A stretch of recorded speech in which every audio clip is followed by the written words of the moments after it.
welcome to the show. Oh, do we have an exciting show for you today. I just love weddings, and we're going to share with you all kinds of wonderful things for you to make for a wedding, including a magnificent wedding dress fashioned after gowns of a long time ago.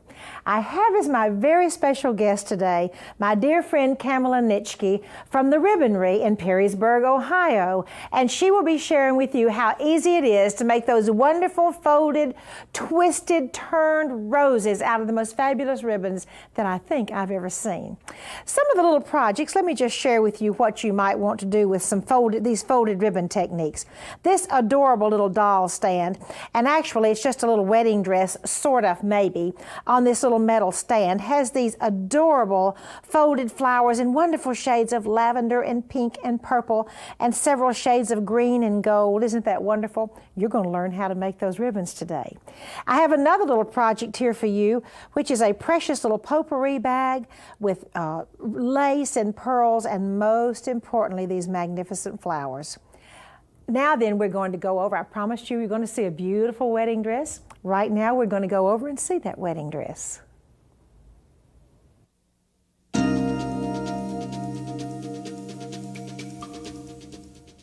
And now I have the pleasure of introducing you to my very dear friend, Kamala Nitschke. Kamala, welcome to the show. Well, thank you so much for inviting me, Martha. I'm so happy to be here. Isn't this the most beautiful dress? Oh. I am so excited that you have brought this to share with our viewers. Could you please tell me about this dress? I would be delighted. I'm so lucky to be in a place like your show where people really appreciate beautiful things, and especially heirlooms. And I think that's what I love about this dress. This dress is actually a recreation of an 18th century French robe, and it's the era that I truly love to design, and the flowers that we're going to be making today are all depicted on this dress. Now, I'd like to point out a few special things about this dress, if I may. First of all, I would like you to notice the very front of the dress. This is called an échelle of ribbons. Now, that's French for the word that means ladder-like effect, and that's decreasing sizes of large bows that decorated a triangular piece of fabric that sort of put this dress together. This is actually a precursor of the robe that we wear as a bathrobe today, and it's all put together by means of this triangular fabric. Now, you can also see in the front of our dress that we have something that is called a garland. And I know you've all seen garlands. This is something that I especially love because it is really something that's from the 18th century. It's a motif that you'll find on all kinds of court robes that might have been in the court of Louis XIV. And it's decorated with beautiful antique ribbons mixed with all types of different ribbons that create the cabochon rose that we're going to be making in your class, except that they're very small. Now, one other feature I'd really like to show you are the decorations both on the sleeve and also, if I might pick this up, also on the side of the dress. This is what I call a movable motif, and that just means that when you're done wearing this dress, there's no glue in this motif. We can take it off and save it as an heirloom or use it on something else, and that's very Victorian or very 18th century. Well, this is truly a magnificent dress. By the way, Cam, what fabric is this dress made of? This is an Italian Dupioni silk, and it's actually two kinds. It's a very plain one in the front, and then you can see it's embroidered on the back skirt of it. Well, I think this dress is absolutely magnificent. It's one that could be recreated today, since you have recreated this one today. And I have a little secret for all of our viewers. Cam is going to teach you how to do these beautiful cabochon roses, and that will be what you're going to do next. And then we're going to make a veil. You are just going to love the projects on this show.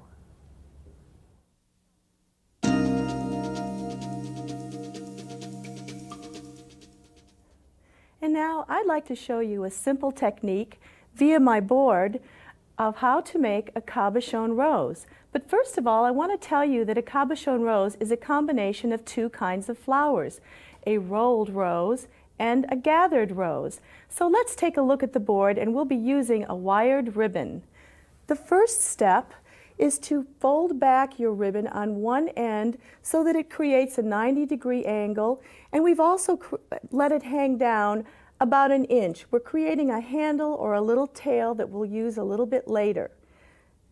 Next, we're going to go to the extreme right-hand point, or the extreme point that was created by the fold, and we're going to roll it to the center so that it rests just on top of the selvage.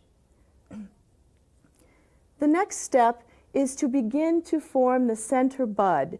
To do that, I like to treat this ribbon, it has a top selvage and a lower selvage, just as if it were a train track. And I begin to roll via the little handle that we created along the train track so that it looks like this last example over here, and roll it until we have, if we were to look down from above, a perfect circle. When you've gotten to that point, go ahead and add a whole other revolution. Now we're going to create two of the petals that surround our inner bud. To do that, we're going to fold back the length of the ribbon back on itself, and we will roll the inner petal to the left, just as in this example right here. Roll it until the petal is completed inside the inner bud. Then we'll go on. This is an example now of making a second petal. Go ahead and do the same thing. Fold the ribbon back on itself to create this bias fold. Roll the bud along on the train tracks until it's completely part of the inner bud.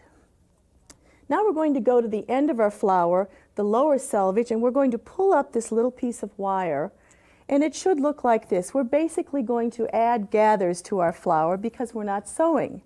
And it should look like this. It should be about 10 to 12 inches of gathers. And we'll lay it on top of a piece of crinoline or buckram, and that will help it hold its shape for a long, long time. And we're going to be sewing through the lower selvage of the inner bud 2 or 3 times just to anchor it to the buckram. Now you can see we've wrapped around our gathers counterclockwise just to be sure that they're in place, placing and stitching as we go. So we've created our first flower. Now we need a leaf. To do the leaf, it's very, very simple. Just fold in half a piece of about 7 inches of ribbon. Fold down the top corners of each corner down to rest on the lower selvage, and then add some stitching, just as I've done here, along the outside perimeter. Pull those up so that it looks like Napoleon's cap. Open it up, and you have, surprise, a beautiful little leaf. Now let's look at the same technique, except we're using an ombre or a shaded ribbon. It makes a really beautiful leaf, and you can see we've sewn it in just the same way as the above technique. We've pulled the thread to create Napoleon's cap, and over here we have an example of 2 different leaves, the reverse of one another in the ombre or shaded ribbons. These will make a wonderful addition to some of the flowers that we're going to make with Martha today at the table. So let's go over and join her.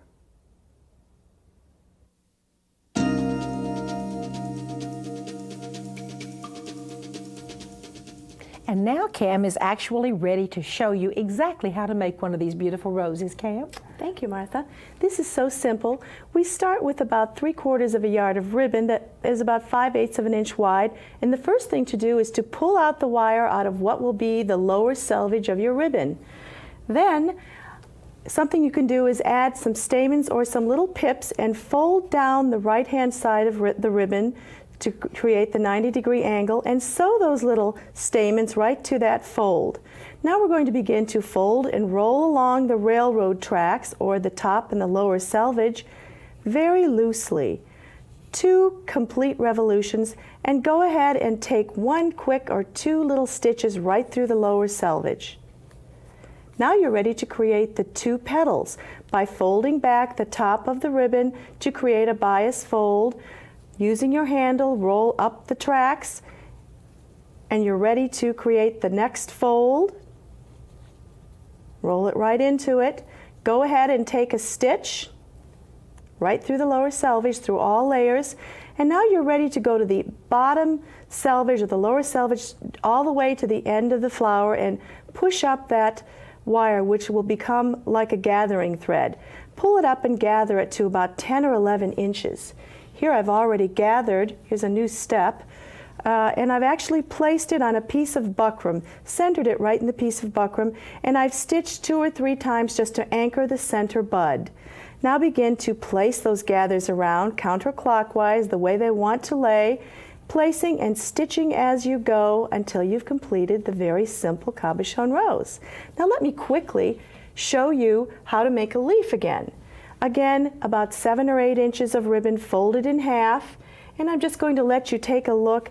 The stitching guide, begin on the cut end side, stitch up along the periphery, down the end, and then you turn it over in your hand, pull those gathers into place until you're ready to open it up and you have your pretty little leaf ready to go in the back of your flower. Now, Martha, let's put it on the back of our headpiece. Let me show you what we're going to do. We're going to apply all of these little flowers just by gluing them in place to a piece of let me pull this in front a little closer so you can see, of wire and buckram or boning that's in the shape of your head. So go ahead and cover that with a piece of fabric, and then on the back side you're ready to glue in each space there, glue your little extra flowers in place, and you've completed a beautiful bridal wreath. Now we're ready to attach our veil, but before we attach the veil, sew these little combs into your wreath. Just hand stitch them, and I like to put Velcro in the back of my headpiece. And let me quickly put this in place and you'll see the finished veil. There we are, Martha. Pam, that is so beautiful. Let me just hold that up just to look at. Isn't that wonderful? And your beautiful bridal veil with these wonderful folded ribbon cabochon roses. Well, that is so exciting. And you know what? We have next for you a craft which uses these beautiful ribbon cabochon roses.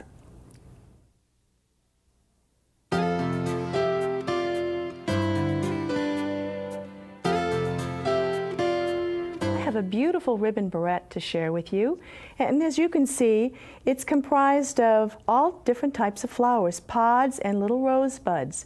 Now let me show you how to make this. First of all, we've already learned how to make a cabochon rose, but we also have learned how to make a folded rose. We start with just about 10 inches of ribbon, fold down one side, roll it to the left to create the inner bud, just as we did before. Fold back the top and roll into it to create a petal. Fold back one more time, and you've created a nice little bud. Just tuck the little end under. Now I'm going to put that aside, and I'm going to show you the pod. The pod is only 4 or 5 inches of ribbon, and it's folded in half widthwise. And you can see I've already seamed the pod, and now I'm going to turn it to the inside edge so that we actually have a tube.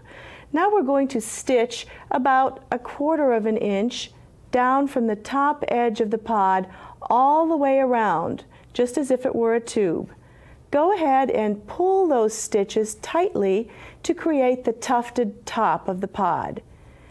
Now we're ready to stitch all along the lower selvage of the little pod, but don't pull them up yet because we're going to put a little bit of stuffing inside the pod. In fact, here is the little piece of stuffing. What I've done is taken a little piece of fiber fill and a little stem wire, wrapped it around, twisted it once to create the little stem, and then we just, move that out of our way, then we just put our little bit of fluff here right inside the pod. You can even push it inside with your scissors and pull it tightly.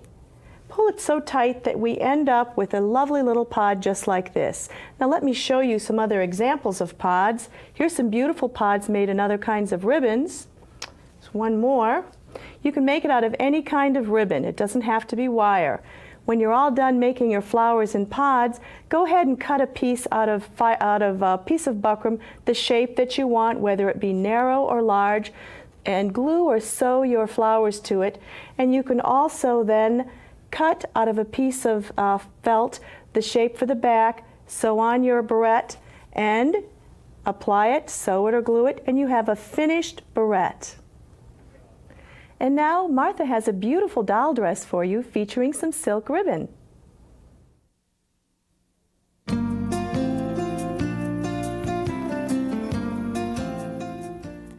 I have a beautiful doll dress for you, and we've decided that this little doll really should be the little flower girl at the wedding. It has some beautiful techniques.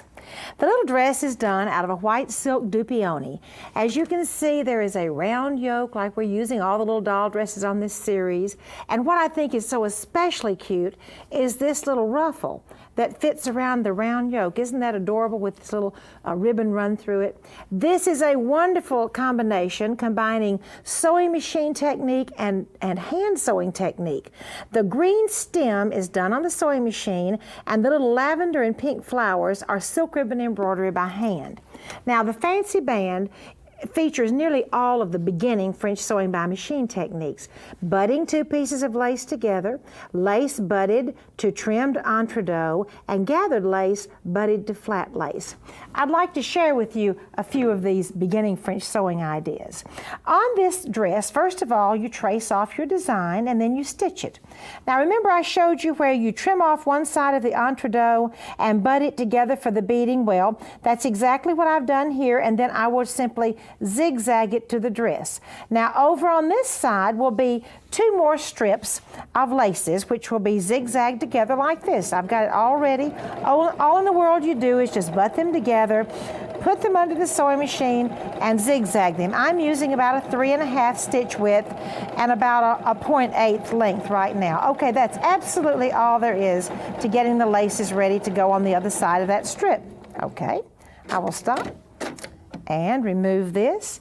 Now the next technique I would like to share with you is how to put on this little fancy band on the bottom of the dress. This is a really simple technique to do also. I turn the fancy band up right sides to right sides, and I'm going to leave about 1/8 of an inch of fabric at the bottom, and I'm simply going to zigzag it where the zag goes over on the outside and back over across the heading of the lace, all the way off the fabric onto the lace, and that will roll that fabric in just as pretty as you please. Let me show you how to do this. Okay, I'm going to move this board over a little bit, and I'm going to zigzag, going on the heading of the lace, all the way off on that little fabric edge that was exposed, over the heading of the lace, all the way off the fabric edge that was exposed, and that rolls that fabric right into the lace, giving me a nice tight hold to hold the lace to fabric. And by the way, that technique is called lace to fabric. Now then, my lace fancy band is attached really nicely to the bottom of the dress, and that's just as simple as it could be, and it's also a really good technique. Since this show, we've been using a lot of ribbons, and we're using the beginning French sewing by machine techniques. I have another really pretty dress to share with you.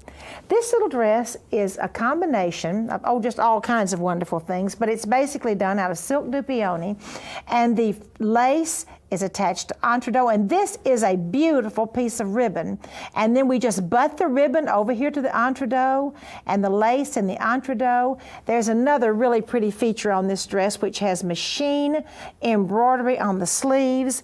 And then if you'll come down here and look at the bottom, there are 3 perfectly beautiful tucks on the bottom of this dress, and I have used a really interesting technique using a feather stitch to make the tuck.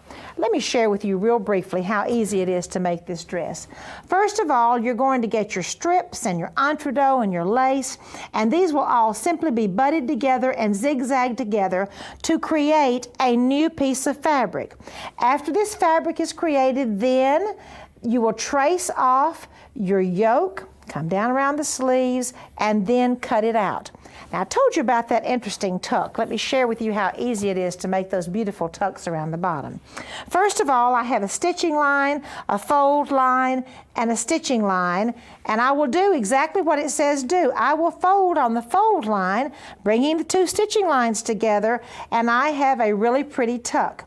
Instead of doing a regular stitch on the stitching line, a straight stitch, I'm going to use a beautiful feather stitch and stitch this tuck down with the feather stitch, and that makes a very, very interesting tuck and a really pretty one too for a very easy technique.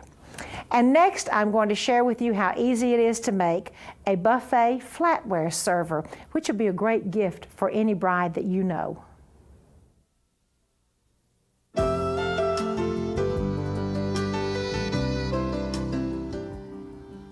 This is a really nice little thing to have to use for a buffet. Actually, you put forks in one section, and you put knives in one section, and spoons in one section. It's very quick and easy to make. Let me just share with you how. First of all, you start out with 2 circles. The first circle of fabric, I'm going to simply fold in half. That will make the base of this wonderful little flatware server.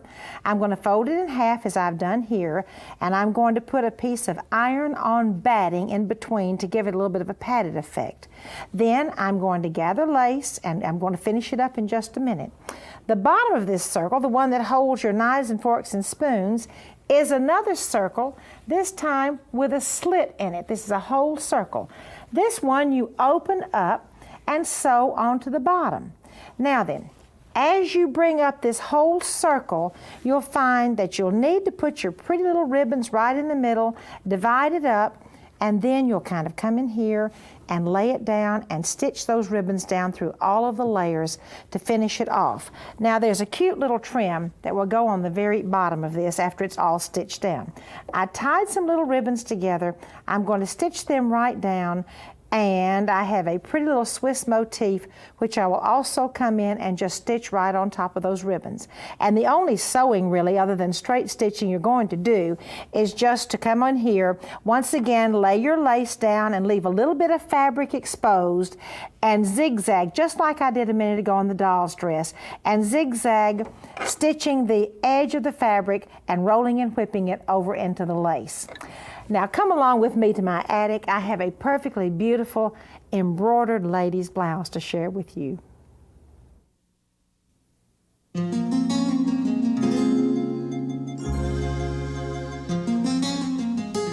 I don't think I would ever have the patience to do as much hand embroidery as there is on this beautiful blouse I'm going to share with you today. The blouse is embroidered on netting, which would seem to me to be even harder than to use maybe batiste or silk. But just look what a beautiful job this mother or grandmother did. The embroidery starts right below the V neckline and completely comes out on the front. It flares out. And by the way, it's embroidered on the back too. And I want you to look at this beautiful scallop that it makes on the bottom with the embroidery. A beautiful buttonhole stitch. Now then, beautiful embroidery is also on the sleeves. If you will look, there are 3 little bows that are embroidered on those sleeves with some little lazy daisies right in between also. You know, for our Sewing for the Heart for today, I have a letter that was sent to me by 2 ladies, Lois Eastwood and Jerry Meyer, both from Lancaster, California, and they were writing about another lady by the name of Shirley Williams from Lancaster, California. And they write, Shirley's dream in life was to be able to make clothes for needy children. Several of us save our scraps of material from other projects for her, and she in turn designs, coordinates, and makes the various colors and clothes for the little ones that truly resemble brand name quality clothing. Another friend who is the director of the Children's Services here in Lancaster accepts them happily for the many children who are uprooted for their homes and placed in foster care homes, sometimes with only the clothing on their backs. Often the children are so excited when they are bathed and given these new clothes that Shirley's made, they laugh and dance around in them. At this writing, Shirley has finished over 300 outfits for the Department of Children's Services. That's Shirley Williams from Lancaster, California. These ladies also sent along a newspaper clipping, and I think this is really unique, that Shirley sews every day on these clothes that she gives away to the children. The Department of Children's Services awarded Williams a certificate of appreciation for her work in November. Making children's clothing is like a business to Williams. Each morning finds her in the upstairs sewing room. If I don't sew every day, I'm not quite right, said Mrs. Williams. What a gift of love that Shirley Williams is giving to children in foster care in Lancaster, California. Thank you so much for joining me in my sewing room today. I've had a lot of fun, and I'd like to invite you to join us next time.